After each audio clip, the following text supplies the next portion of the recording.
నమస్కారం. మీ ఆల రాజేశ్వరరావు, యోగా గురు, గుంటూరు.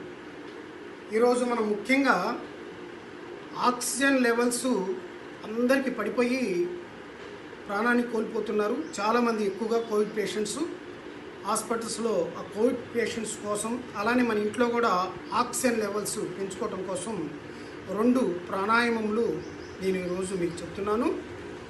మొదటిది, ఒక దిండు పెట్టుకోవాలి. ఇలా ఒక దిండు గట్టిగా ఉండాలి, మరీ స్పాంజ్లా మెత్తగా ఉండకూడదు, గట్టిగా ఉండాలి. ఊపిరితిత్తులు ప్రెస్ అవ్వాలి. ఇలా ఊపిరితిత్తులు ప్రెస్ అవ్వాలి.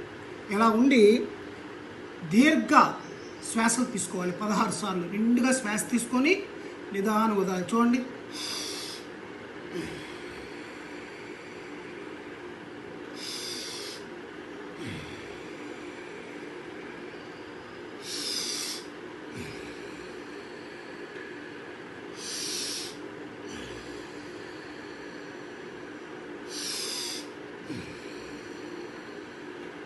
ఈ విధంగా తీసుకొని వదిలితే ఒకసారి అలా 16 సార్లు మనం తీసుకోవాలి. 10 సార్లు తప్పకుండా తీసుకుంటే సరిపోతుంది.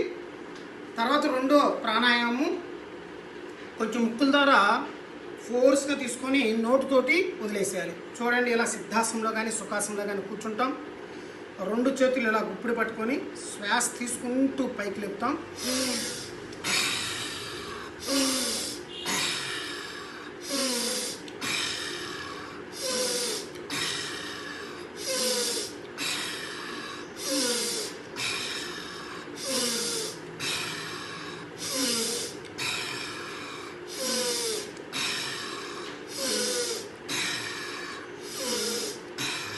ఈ ఒక 10 సార్లు.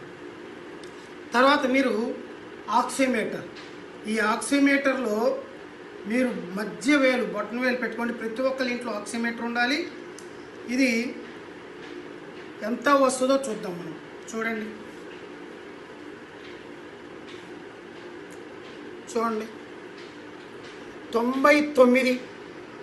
ఈ 2 ప్రాణాలు చేసి చూసుకుంటే 99 హయ్యెస్ట్. 90కి తగ్గకూడదు, మనకి 99 ఉండాలి. 99 వచ్చింది చూడండి. అందువల్ల ఈ 2 ప్రాణాలు చాలా ముఖ్యమైనవి. ప్రతి ఒక్కరి కాలం టెస్ట్ చేసుకోండి. 94, 93 ఉంటే ఈ 2 ప్రాణాల తర్వాత 99 ఎమ్మటే వస్తుంది మనకి. అందువల్ల ఇది 2 పూట్ల చేసుకోవచ్చు. మీరు తిని చేయకూడదు, తినే ముందు చేయొచ్చు. ఉదయం కానీ, మధ్యాహ్నం కానీ, సాయంత్రం కానీ, రాత్రి కానీ ఈ 2 ప్రాణాయాలు గుర్తుంచుకోండి. ప్రెస్ అవ్వాలి, ఊపిరితిత్తులు ప్రెస్ అవ్వాలి. ముక్కుల ద్వారా తీసుకోవాలి, ముక్కుతోటి వదలాలి మొదటిది. రెండోది, ముక్కుల ద్వారా తీసుకోవాలి, నోటుతోటి వదలాలి. ఈ 2 ప్రాణాయాలు చేయండి. జాగ్రత్తగా ఆరోగ్యాన్ని కాపాడుకోండి. అందరూ కూడా హాస్పిటల్స్ పరిగెత్తొద్దు. మీరు కావాల్సిన మెడిసిన్స్ వేసుకొని ఇంట్లో ఉండి ఐసోలేషన్ తప్పనిసరిగా పాటించండి.